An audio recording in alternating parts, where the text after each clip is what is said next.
Hello my dear student, welcome to your NCERT speak. आज हम discuss करने वाले हैं कुछ पीवाईक्यू जो कि मोस्ट एक्सपेक्टेड क्वेश्चन है क्लास 10th की chemical reaction and equation chapter के बारे में। तो उसी के कुछ इंपॉर्टेंट क्वेश्चन है। चलो शुरुआत करते हैं। तुम्हारा फर्स्ट क्वेश्चन है, which of the following is a displacement reaction. Displacement reactions कहा गया है, इधर डबल डिस्प्लेसमेंट नहीं कहा गया है। इसका मतलब डिस्प्लेसमेंट मतलब क्या होता है कि सिर्फ और सिर्फ एक ही मेटल या फिर एक ही कंपाउंड जो होता है वो ही डिस्प्लेस हुआ है। तो क्या होता है यहाँ पे, चलो इसको करते हैं, पहले सॉल्व करते हैं। ऑप्शन ए MgCO3 जो कि MgO हुआ है, उसी के साथ CO2 हुआ है, जो कि क्या है बेटा, ये तो क्या हो गया, ये तो डिकम्पोज हो गया, ब्रेक डाउन हो गया।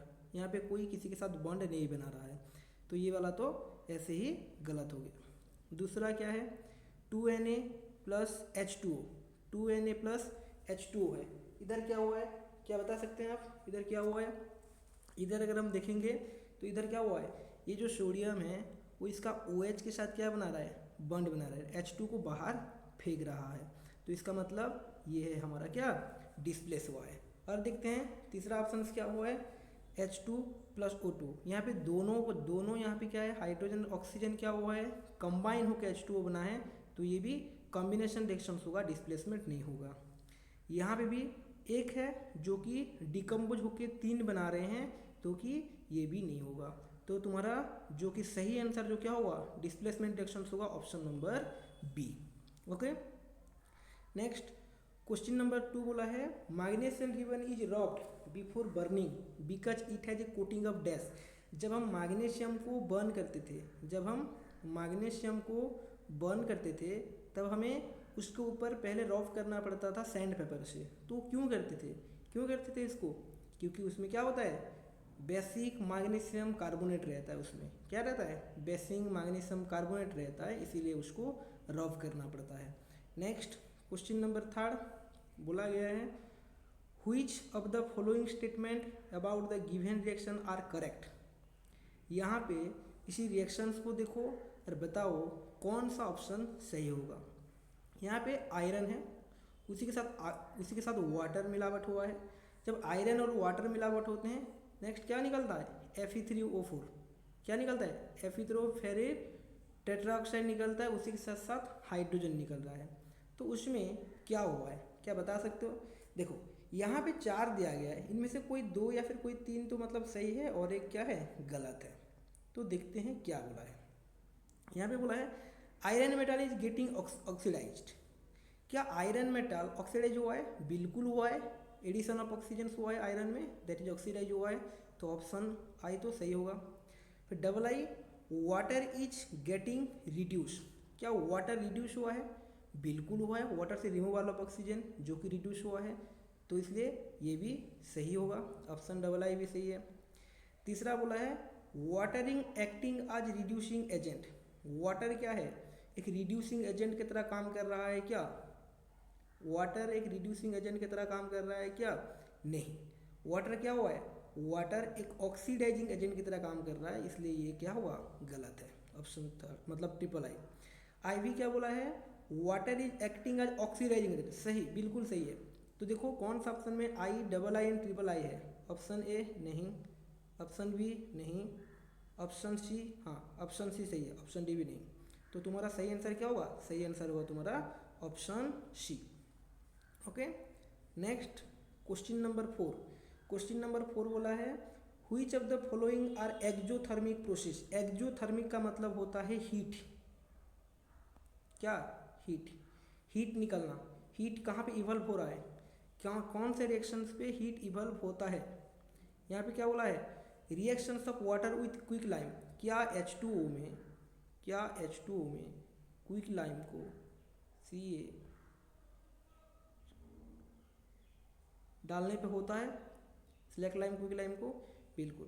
तो यहाँ पे क्या होगा बेटा, यहाँ पे होगा तुम्हारा आई तो सही है, dilution upon acid.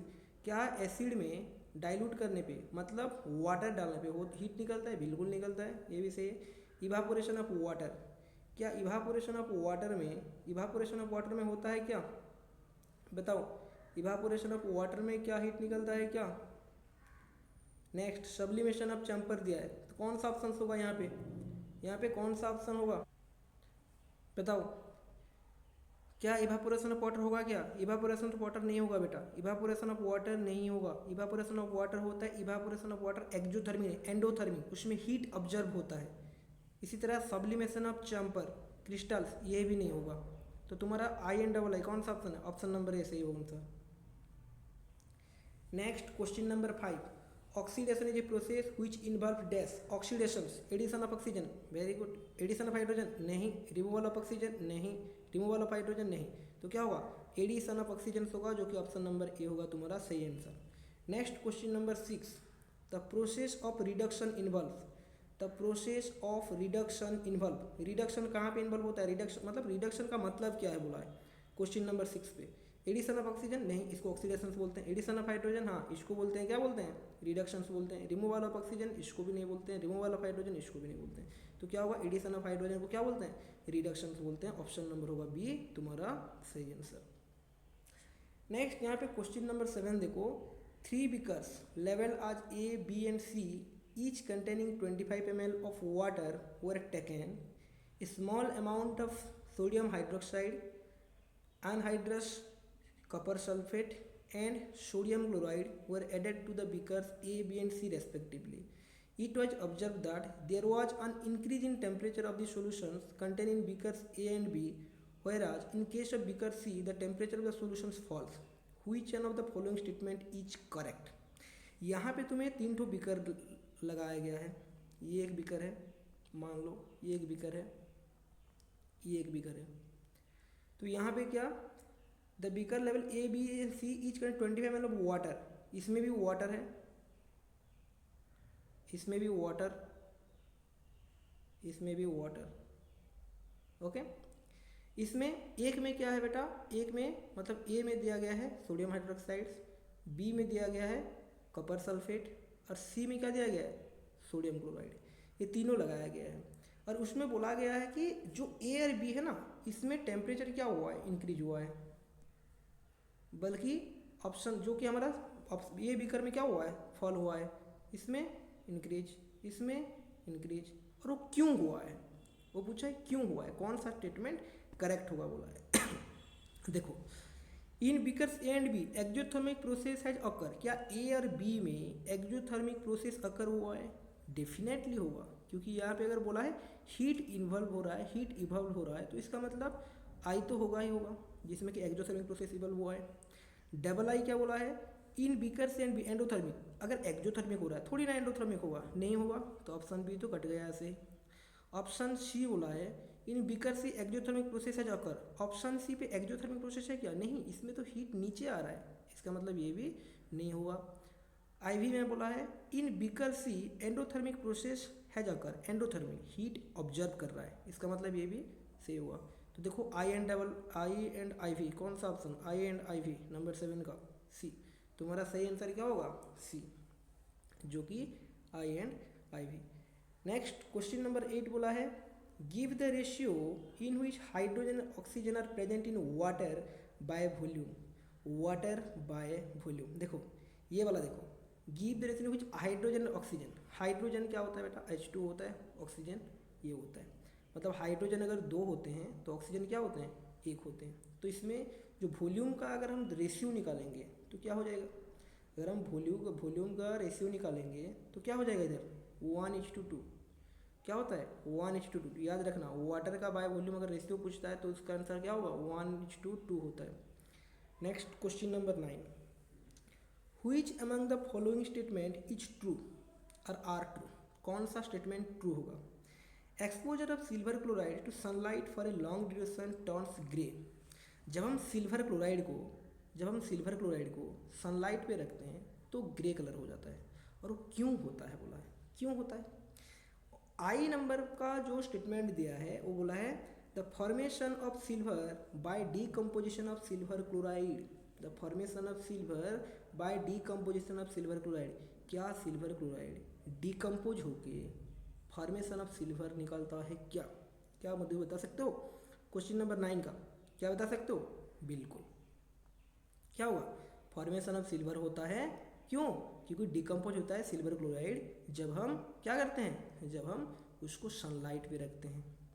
Sublimation of silver chloride, क्या सिल्वर क्लोराइड सब्लिमेशन होता है? बिल्कुल नहीं होता है। Decomposition of chlorine gas from silver chloride, chlorine gas decompose होता है क्या जब सनलाइट पे आता है? ये भी नहीं होता है बेटा, ऑक्सीडेशन से भी नहीं होता है। तो इसका आंसर क्या हो जाएगा? Option A I only. क्या हो जाएगा? ऑप्शन ए आई ओनली हो जाएगा क्वेश्चन नंबर 9 का आंसर।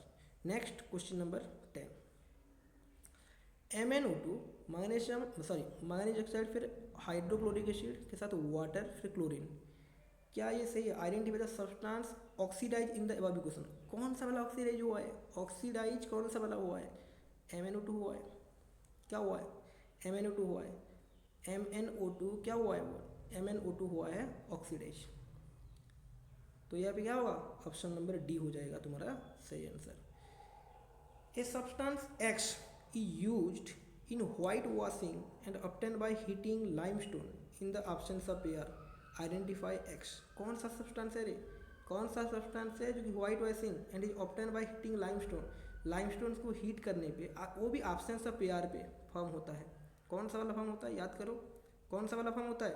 वो होता है CaOCl2, CaOCl2 होता है तुम्हारा सही आंसर। नेक्स्ट, व्हेन Ag मतलब silver is expose to air it gets a black coating of dash, जब हम सिल्वर को एयर में रखते हैं, मतलब सिल्वर देखना, सिल्वर का रिंग पहनो या फिर सिल्वर का चेन पहनो, कुछ देर बाद मतलब वो ब्लैक हो जाता है। और वो क्यों होता है? उसमें से कौन सा कोटिंग आ जाता है उसके ऊपर जिसकी वजह से वो ब्लैक कोटिंग पड़ जाता है? उसमें क्या होता है बेटा? ये होता है सिल्वर सल्फाइड Ag2S। समझ में आएगा नहीं? Ag2S होता है, इसी की वजह से क्या होता है जो कि तुम्हारा ब्लैक हो जाता है। नेक्स्ट क्वेश्चन नंबर 13, वो बोला है which of the following is an endothermic process. Endothermic मतलब हीट ऑब्जर्व हो रहा है। किसमें हीट ऑब्जर्व हो रहा है? डाइल्यूशन ऑफ सल्फ्यूरिक एसिड, क्या? नहीं, ये गलत है। Sublimation of dry ice, dry ice को सब्लिमेट कर रहे हैं हम, इसका मतलब यहाँ पे एंडोथर्मिक हो रहा है, मतलब हीट को ऑब्जर्व कर रहा है। कंडेंसेशन ऑफ वाटर वेपर्स, ये भी नहीं होगा। Respiration in human being, respiration पे क्या एंडोथर्मिक होता है क्या? नहीं, ये भी नहीं है। तो ऑप्शन नंबर क्या हो जाएगा? बी हो जाएगा तुम्हारा सही answer. Next question number 14, question number 14 बोला है in the double displacement reaction between aqueous potassium iodide, aqueous potassium iodide and aqueous lead nitrate, a yellow precipitate of lead iodide is formed while performing the activity lead nitrate is not available. Which of the following can be used in place of lead nitrate? पहले तो question को समझो। Double displacement reactions हो रहा है, इसका मतलब दो कंपाउंड होंगे। क्या होंगे? दो कंपाउंड होंगे। एक होगा एक्वस पोटेशियम, दूसरा होगा एक्वस लेड नाइट्रेट। ये yellow precipitate lead iodide is form हुआ while performing the activity if lead nitrate is not available. अगर यहाँ पे पोटेशियम आयोडाइड है तो यहाँ पे पोटेशियम आयोडाइड को तो हम रखेंगे, लेकिन लेड नाइट्रेट यहाँ पे क्या होगा? लेड नाइट्रेट यहाँ पे एब्सेंट हो रहा है। और लेड नाइट्रेट एब्सेंट होगा तो इसकी जगह पे यहाँ पे क्या रखेंगे, जिसकी बदले पे ये जो प्रोडक्ट आएगा, प्रोडक्ट में ये लेड आयोडाइड ही फॉर्म होगा। तो इस जगह पे ऐसे क्या रखेंगे जो कि लेड आयोडाइड फॉर्म होगा? क्या रखेंगे बताओ? तो इसका आंसर क्या होगा बेटा? इसका आंसर हो जाएगा तुम्हारा क्या? Lead acetate. क्या रखेंगे यहाँ पे? अगर लेड एसीटेट, ये बी है, एंड हो गया है, ये बी है, लेड एसीटेट अगर हम रखेंगे तब क्या होगा? उसका आंसर सही आ जाएगा जो कि लेड आयोडाइड ही फॉर्म होगा जब पोटेशियम आयोडाइड के साथ फॉर्म करेंगे। तो समझ में आएगा नहीं? Next question number 15, what type of chemical reaction take place when electricity pass through water. Electricity जब पास थ्रू वाटर होता है इसको क्या बोलते हैं? इलेक्ट्रोलाइटिक बोलते हैं। क्या बोलते हैं? इलेक्ट्रोलाइटिक बोलते हैं कि नहीं बोलते हैं? तो याद करो क्या होता है जब इलेक्ट्रिसिटी पास होता है, जब इलेक्ट्रिसिटी पास करते हैं वाटर में तो उसमें क्या होता है? डिकम्पोज होता है। क्या होता है? डिकम्पोजिशन रिएक्शंस होता है, डिस्प्लेसमेंट नहीं होता है। उसमें डिस्प्लेसमेंट का भाग में आता है, लेकिन यहाँ पे क्या होता है? डिकम्पोजिशन रिएक्शन टेक पार्ट होता है। Next question number 16, select the oxidizing agent for the following reactions. Oxidizing agent यहाँ पे क्या, कौन सा वाला ऑक्सीडाइज हो सकता है? ऑक्सीडाइज कौन सा है? क्या मुझे बता सकते हो? क्वेश्चन नंबर 16, ऑक्सीडाइज कौन सा होगा? H2S है, I2 है, इधर HI हुआ है, HI मतलब आयरन में एडिट हुआ है हाइड्रोजन, इसका मतलब ये हुआ है, ये क्या हुआ, ऑक्सीडाइजिंग हुआ है कि नहीं हुआ है, इसका मतलब क्या हो जाएगा, I2 होगा, क्या होगा, I2। Next, a substance added to food containing fat and oil, जिस फूड में फैट रहता है, ऑयल रहता है, तो उसको अच्छे से रखने के लिए, बिना खराब हुए रखने के लिए क्या ऐड करते हैं, एंटीऑक्सीडेंट, याद रखना कौन सा, antioxidant. Next question number 18, the condition produced by aerial oxidation of fats and oils in food marked by unpleasant smell and taste is called dashed. देखो यहाँ पे ऐसे कंडीशन दिया है जहाँ पे कि एरियल ऑक्सीडेशन होने के बाद जो हमारा फैट एंड ऑयल रहने वाला फूड जो होता है वो अनप्लीजेंट स्मेल देता है, खराब स्मेल देता है। जैसे कि तुम्हारा खाना अगर तुम रख दिए हो 2-3 दिन ऐसे ही, तो वो क्या होता है, वो इसे ख़राब स्मेल आने लगता है। और वो ख़राब स्मेल क्यों होता है, क्योंकि बेटा वो होता है रेंसिडिटी की वजह से। क्यों होता है, रेंसिडिटी की वजह से। रेंसिडिटी प्रीवियस क्लास में समझाया गया है डिटेल्स में, तुम चाहो तो वीडियो देख सकते हो।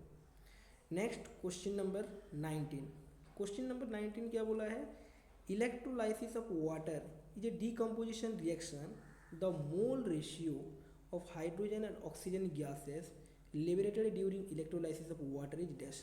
कितना मोल ऑफ रेशियो, रेशियो में पूछा है। जब इलेक्ट्रोलाइसिस ऑफ वाटर करते हैं, इलेक्ट्रोलाइसिस ऑफ वाटर करते हैं, बताया था कि नहीं अभी, इलेक्ट्रोलाइसिस ऑफ वाटर करने पे डीकम्पोजिशन रिएक्शंस होता है, अभी प्रीवियस स्लाइड्स में बताया था। ये देखो कहाँ गया वो स्लाइड, हाँ, इलेक्ट्रिसिटी पास्ट बोला है, कौन सा, डीकम्पोजिशन होगा। तो यहाँ पे देखो डीकम्पोजिशन रिएक्शंस पे देखो, यहाँ पे क्वेश्चन नंबर 19 पे वही बोला है कि जब डीकम्पोजिशन रिएक्शंस होता है तो जो मोल रेशियो होता है वो कितने अमाउंट ऑफ रेशियो में आता है, कितने अमाउंट ऑफ रेशियो में आता है, वो आता है 2:1 पे। याद रखना, अगर H2O का पूछा है तो क्या होता है, वो होता है 1:2। और जब इसका पूछता है इलेक्ट्रोलाइसिस का अगर हम पूछते हैं तो ये क्या हो जाएगा, 2:1 हो जाएगा।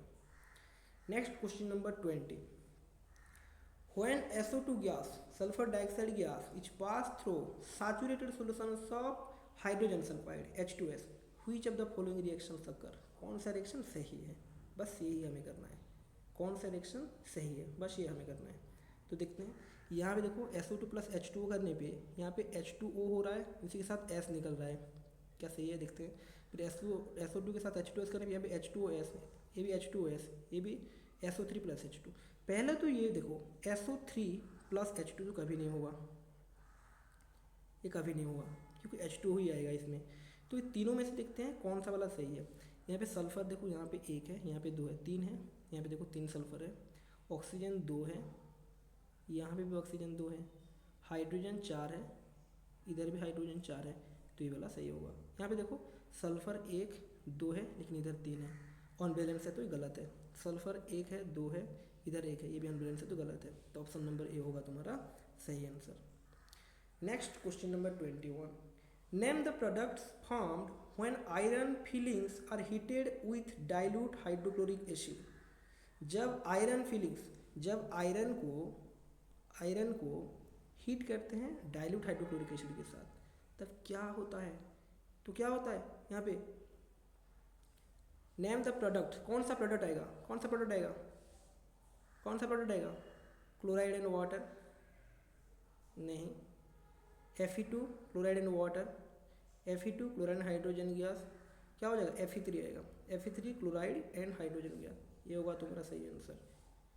Next question number 22, Pb plus CuCl2 lead के साथ कपर क्लोराइड करने पे, यहाँ पे लेड क्लोराइड के साथ कपर आ रहा है, example of dash, example of dash. देखो ये Pb क्या बना रहा है बेटा, Cl2 के साथ बॉन्ड बना रहा है, Cu को बाहर फेंक रहा है, तो ये ओबियसली कौन सा होगा, जो कि एक के साथ क्या बना रहा है, डिस्प्लेस हो रहा है और एक को बाहर फेंक रहा है, तो कौन सा होगा ये, डिस्प्लेसमेंट रिएक्शन होगा, ओबियसली क्या होगा, डिस्प्लेसमेंट रिएक्शन। डबल डिस्प्लेसमेंट कब होता, अगर दोनों कंपाउंड में होते और वो रीग्रुप होते, क्या होते, रीग्रुप होते, अगर वो रीग्रुप होते दोनों ही, तब क्या होता, तब ये बनता है हमारा क्या, डबल डिस्प्लेसमेंट। लेकिन यहाँ पे एक ही क्या हुआ है, ग्रुप हुआ है और एक को बाहर फेंक रहे हैं, दैट इज ये डिस्प्लेसमेंट होगा, एक ही होगा। Next question number 23, which of the following gases can be used for storage carbon dioxide और ऑक्सीजन, कार्बन डाइऑक्साइड और ऑक्सीजन को स्टोर करने के लिए कौन से गैसेस को हम यूज करते हैं, बताओ कौन से, सॉरी सॉरी सॉरी यहाँ पे, अच्छा ये ऑप्शन ए है, which of the following gases can be use for storage. अच्छा स्टोरेज के लिए हम कौन सा गैसेस यूज करते हैं, ऑप्शन ए, या पीपीटी का मिस्टेक है, option A carbon dioxide, option B nitrogen, option C क्या हो रहा है कार्बन डाइऑक्साइड, ऑप्शन डी क्या हो रहा है हीलियम और नाइट्रोजन। तो यहाँ पे 4 ऑप्शन है। स्टोरेज के लिए कौन सा गैसेस को हम इस्तेमाल करते हैं, स्टोरेज के लिए कौन सा गैसेस इस्तेमाल करते हैं बताओ। स्टोरेज के लिए मतलब तुम जब खाते हो, कुरकुरी खाते हो, कुरकुरी खाते हो, तब कुरकुरी में कौन सा गैसेस पाया जाता है, कुरकुरी में कौन सा गैसेस पाया जाते हैं, वो पाए जाते हैं हीलियम एंड नाइट्रोजन। ऑप्शन दो डी, ऑप्शन क्या होगा, ऑप्शन होगा डी, ऑप्शन डी होगा तुम्हारा सही आंसर, जो कि helium and nitrogen. Next question number 24, question number 24 बोला है a dilute ferrous sulphate solution was gradually added to the beaker containing acidified permanganate solution. The light purple color of the solution fades and finally disappear. Which of the following is the correct explanation for the observation? यहाँ पे बोला है dilute ferrous sulphate solution और gradually added to the beaker containing acidified permanganate solution. इसका मतलब dilute ferrous sulphate को हम permanganate solution के साथ ऐड कर रहे हैं, तो the light purple colour of the solution fades and finally disappear. तो यहाँ पे कलर का चेंजेस आ रहा है, मतलब केमिकल रिएक्शन हो रहा है। Which of the following is the correct explanation of the observation. तो यहाँ पे कौन सा वाला सही होगा, potassium permanganate, potassium permanganate is an oxidising agent, it oxidise ferrous sulphate, FeSO4 acts as an oxidising agent, ये भी नहीं होगा। तुम्हारा सही आंसर क्या है, सही आंसर होगा तुम्हारा ए, 24 का ए। यहाँ पे एक्सप्लेन कर सकता हूँ लेकिन यहाँ पे मतलब नहीं, मतलब बड़ा होगा एक्सप्लेनेशन, मतलब लिखने में और तुम्हारा रिएक्शन लिखने में बड़ा होगा, इसीलिए एक्सप्लेनेशन नहीं है। उसका डिटेल्स में अगर समझना है मतलब इसको, तो फिर प्रीवियस क्लास में बहुत डिटेल्स में दिया गया है, उसको तुम देख सकते हो। Next question number 25, in which of the following chemical equations the abbreviation represent the correct state of the reactants and products involved at reaction temperature। 25 का in which of the following chemical equation abbreviation represent the correct states of the reactants and products involved, बताओ। यहाँ पे बोला है H2O और O2 करने पे H2O आ रहा है, H2 गैस है क्या, नहीं, H2 प्लस O2 करने पे H2O आ रहा है, लेकिन यहाँ पे देखो 2H2, यहाँ पे 4 हो गया, यहाँ पे लिक्विड, ये तो सही हो सकते हैं। फिर H2 गैस है, H2 गैस है, ऑक्सीजन लिक्विड बोला है यहाँ, तो ये तो गलत हो जाएंगे। H2 गैस है, O2 गैस है, फिर H2O आ रहा है, इधर 2H2 प्लस O2 2H2, क्या सही है क्या, H2 को लिक्विड बोला है, यहाँ पे H2 प्लस O2 को यहाँ पे 2H2 आ रहा है और H2 को गैस बुलाया जा रहा है, कौन सा हुआ सही आंसर बताओ, कौन सा हुआ। हाइड्रोजन और ऑक्सीजन, हाइड्रोजन भी गैस है, ऑक्सीजन भी गैस है, तो यहाँ पे क्या आएगा, क्या लिक्विड बनेगा, नहीं बनेगा। तो हाइड्रोजन गैस है, ऑक्सीजन गैस है, तो वाटर भी गैस फॉर्म में ही आएगा, समझ में। ये लिक्विड है, ये लिक्विड है, अगर ये भी लिक्विड होता तो ये सही होता, लेकिन यहाँ पे ये लिक्विड ये गैस, गलत है। गैस लिक्विड गलत, गैस लिक्विड गलत, अगर ये भी गैस है, ये भी गैस है, तो ये भी गैस होगा, इसीलिए ऑप्शन डी होगा तुम्हारा सही आंसर। नेक्स्ट देखो यहाँ पे दिया गया फिल इन द ब्लैंक्स।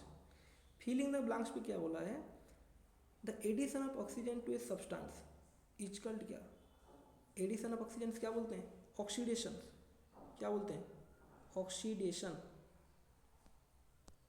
क्या बोलते हैं, ऑक्सीडेशन। और removal of oxygen is called क्या बोलते हैं, इसको बोलते हैं बेटा रिडक्शन, क्या बोलते हैं, रिडक्शन, समझ में आया कि नहीं। नेक्स्ट, addition of hydrogen to a substance is called, ये भी सेम ही है, ये क्या हो जाएगा, ये हो जाएगा रिडक्शन, और जबकि वो removal of hydrogen is called क्या, is called oxidation. Precipitation reaction produce insoluble dash, याद रखना जब भी प्रेसिपिटेशन रिएक्शन रहता है तो उसमें क्या फॉर्म होता है, उसमें आता है सॉल्ट, क्या सॉल्ट होता है, क्या फॉर्म होता है, salt. Reaction in which energy is given out, energy given out हो रहा है, मतलब हीट निकल रहा है। और जब भी हीट निकलता है तो उसको क्या बोलते हैं, इसको बोलते हैं एक्जोथर्मिक। क्या बोलते हैं, एक्जोथर्मिक बोलते हैं। क्या बोलते हैं, एक्जोथर्मिक बोलते हैं। समझ में आया कि नहीं? नेक्स्ट यहाँ पे क्या है, reactions in which an element displace another element from its compound is called as. एक एलिमेंट डिस्प्लेस करता है और एक एलिमेंट को, तो उसको क्या बोलते हैं, डिस्प्लेस। और वर्ड यूज हुआ है और वो बोला है एक एलिमेंट डिस्प्लेस करता है और एक एलिमेंट को, तो ये क्या हो जाएगा, ये हो जाएगा हमारा डिस्प्लेसमेंट। डिस्प्लेसमेंट होगा ये। नेक्स्ट क्वेश्चन नंबर 6 बोला है two antioxidants which are usually added to fat and oil. Two antioxidants which are usually added to fat and oil containing food to prevent rancidity are called dash. Are called dash. ये क्या होगा बेटा, बताओ। तो इसका answer क्या होगा बेटा, इसका आंसर क्या होगा, इसका आंसर होगा क्या होगा, एक होता है तुम्हारा BHA और एक होता है, अगर हम शॉर्ट फॉर्म में लिखेंगे तो BHT। क्या होगा, एक होगा BHA, रुको इसको मैं इरेज करता हूँ, एक होगा BHA और एक होता है BHT। BH और BHT का फुल फॉर्म क्या होता है, BHA का मतलब होता है butylated hydroxy anisole. Butylated hydroxy anisole. और BHT का मतलब होता है butylated hydroxy toluene. Butylated hydroxy toluene. और ये दोनों भी क्या है बेटा, ये दोनों भी एंटीऑक्सीडेंट ही होते हैं। ये दोनों भी क्या होते हैं, एंटीऑक्सीडेंट होते हैं। ओके, तो यहाँ पे अगर हम देखेंगे तो पहले का आंसर क्या होगा, पहले का आंसर होगा ये ऑक्सीडेशन रिडक्शन। दूसरे का होगा क्या, यहाँ पे रिडक्शन होगा, यहाँ पे ऑक्सीडेशन होगा। तीसरे का यहाँ पे क्या फॉर्म होगा, सॉल्ट फॉर्म होगा। चौथे का अगर हम देखेंगे तो एक्जोथर्मिक प्रोसेस होगा। अगर 5 नंबर क्वेश्चन का देखेंगे तो डिस्प्लेसमेंट रिएक्शंस होगा। अगर क्वेश्चन नंबर 6 देखेंगे तो BHA एंड BHT होगा।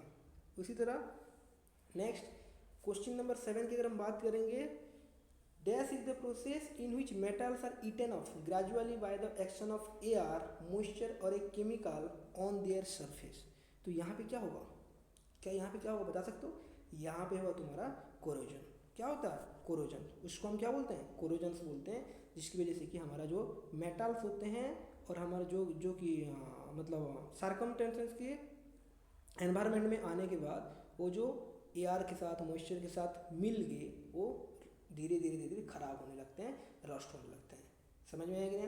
नेक्स्ट क्वेश्चन नंबर 8, यहाँ पे बोला है FeSO4 जब रिएक्ट करता है तो Fe2O3 आता है, Fe2O3 आता है, उसी के साथ SO2 आता है। फिर उसी के साथ यहाँ पे क्या आएगा, यहाँ पे क्या आएगा, यहाँ पे क्या आएगा बताओ। यहाँ पे देखो Fe2O3, Fe तो 2 है, O तो 3 है, इधर कितना है बेटा, O 2 है, 3 2 5, लेकिन यहाँ पे 8 है, यहाँ पे कितना है टोटल 8 है। यहाँ पे S कितना है, सल्फर कितना है 2 है, लेकिन इधर 1 आया है तो एक S इधर का आएगा और इधर कितना बचा है, इधर कितना बचा है 5 इधर और 3 बचा है, दैट इज SO3 आ जाएगा। इधर कितना आ जाएगा, SO3 आ जाएगा। उसी तरह क्वेश्चन नंबर 9, Na2SO4, Na2SO4 को BaCl2 के साथ करने के बाद देखो ये वाला Na इसके Cl के साथ कनेक्ट हुआ है, तो ये Ba किसके साथ कनेक्ट हुआ, इस SO4 के साथ कनेक्ट हो जाएगा। और इसी तरह ये क्या बन जाएगा, ये बन जाएगा BaSO4, बेरियम सल्फेट बन जाएगा उसी का आंसर। समझ में आएगा नहीं।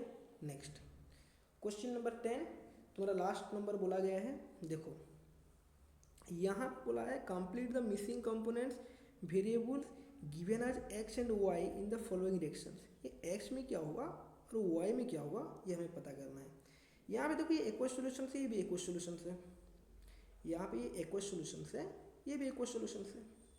तो यहाँ पे क्या होगा, जो कि यहाँ पे x दिया है जो कि PbL2 ये क्या हो जाएगा, ये किस में आएगा, अरे KNO3 ये किस में आएगा। तो यहाँ पे क्या होता है बेटा, ये जो PbL2 होता है x का वैल्यू होता है, यहाँ पे क्या आता है सॉलिड में आ जाएगा। और यहाँ पे जो हमारा y आता है इसका कितना आ जाएगा, जो KNO3 इसमें आता है, ये एक्वस सॉल्यूशन है।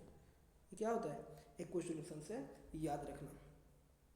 नेक्स्ट उसी तरह अगर हम बी को देखेंगे, कॉपर क्या है, सॉलिड है, सिल्वर नाइट्रेट एक्वस है, कॉपर नाइट्रेट यहाँ पे आया तो ये एक्वस है, तो इधर क्या आएगा, इधर जो एक्स है इसमें सॉलिड है, सॉलिड है तो क्या आएगा, देखो ये Cu इस NO3 के साथ बॉन्डिंग बना रहा है, यहाँ पे Ag रह गया है, कितना 2Ag रह गया, 2Ag, तो यहाँ पे ऑप्शन क्या हो जाएगा इसका आंसर, 2Ag। क्या हो जाएगा इसका आंसर, 2Ag हो जाएगा उसका आंसर।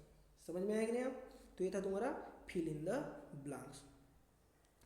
थैंक यू गाइज जुड़े रहने के लिए, ऐसे ही चैनल को सब्सक्राइब करते जाओ, लाइक करते जाओ, शेयर करते जाओ। Thank you so